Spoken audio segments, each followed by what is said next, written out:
Now, some people have a little bit easier time with this, sometimes people have a little bit harder time with this. In my experience teaching, it can go either way with any one of those bar chord shapes, so be patient with yourself. Make sure you get this specific exercise right until you're ready to move on, because it's only going to get more complicated from here. You're going to have to mix and match all the various shapes. So take the time right now to just get used to A major, F sharp minor, A major, F sharp minor. Then the A major shape once the A major to the A minor, the D major to the A minor. Practice that until you've got it down and you're ready to move on. Finally, we arrive at mixing E shaped bar chords with A shaped bar chords.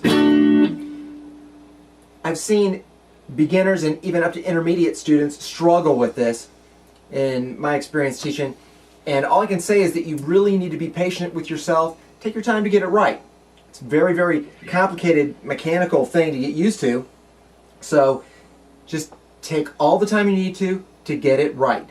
What you're focusing on here is just the mechanics of changing from an E shaped bar chord, in this case an A major chord because we're on the 5th fret, to an A shaped bar chord but in the same fret. So you can leave the bar in the same fret, but you just need to rearrange your fingers so that you can get to the D, the A major shape on the same fret but a different shape, the E major shape to the A major shape, without changing the bar location, still on the fret.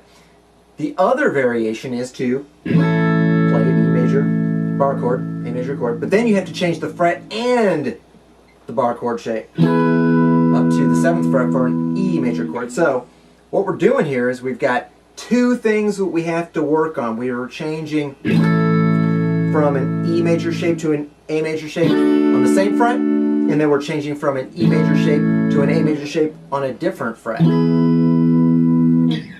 We're going to do that also with the A major chord. So we're going to use an A major, we're going to use the E minor.